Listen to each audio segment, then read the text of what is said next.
Jaccoud's arthropathy, often abbreviated as JA, is a unique joint disorder first described in the 19th century. Unlike the more familiar rheumatoid arthritis, JA is characterized by joint deformities that are typically reducible, meaning the joints can be moved back to their normal position with gentle pressure. Originally linked to rheumatic fever, JA is now most commonly seen in patients with systemic lupus erythematosus, or SLE. Deformities often mimic those seen in rheumatoid arthritis, such as swan neck fingers, ulnar deviation, and the so-called Z thumb. However, a key difference is that in JA these changes are not caused by bone erosion, but rather by soft tissue abnormalities like ligament laxity and tendon issues. This makes the diagnosis and management of JA distinct from other joint diseases, and understanding these differences is crucial for both patients and clinicians.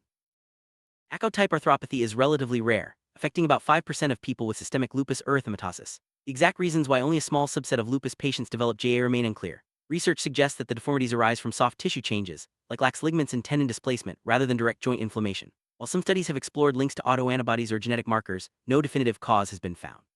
Interestingly, the severity of lupus or the duration of the disease doesn't always predict who will develop JA. This unpredictability makes it challenging to identify at-risk patients early. Additionally, while mild synovitis may be present, it's the weakening of tendons and supporting structures that leads to the characteristic deformities.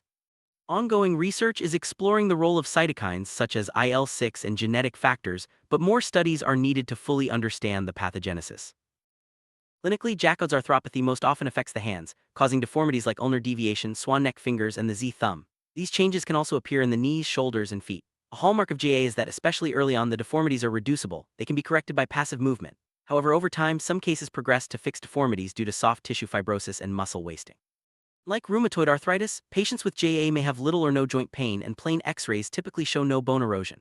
More advanced imaging like MRI or ultrasound may reveal subtle changes, but the absence of bone damage remains a key diagnostic clue. There are currently no validated classification criteria for JA, which can make diagnosis challenging.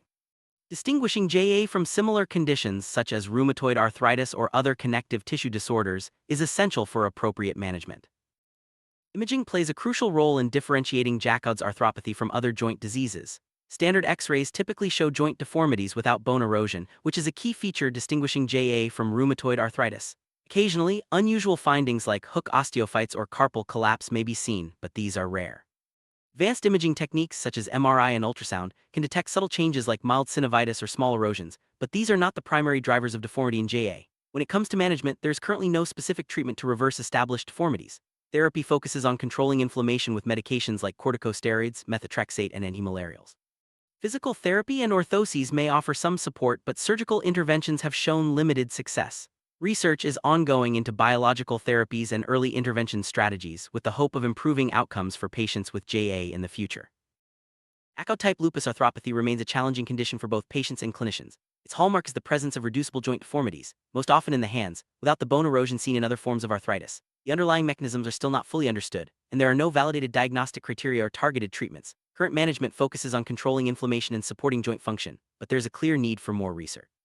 Advances in genetics, immunology, and imaging may eventually lead to better ways to identify at-risk patients and intervene earlier. For now, raising awareness of JA and its impact on quality of life is essential, as is continued collaboration between researchers, clinicians, and patients to improve outcomes in this rare but significant complication of lupus.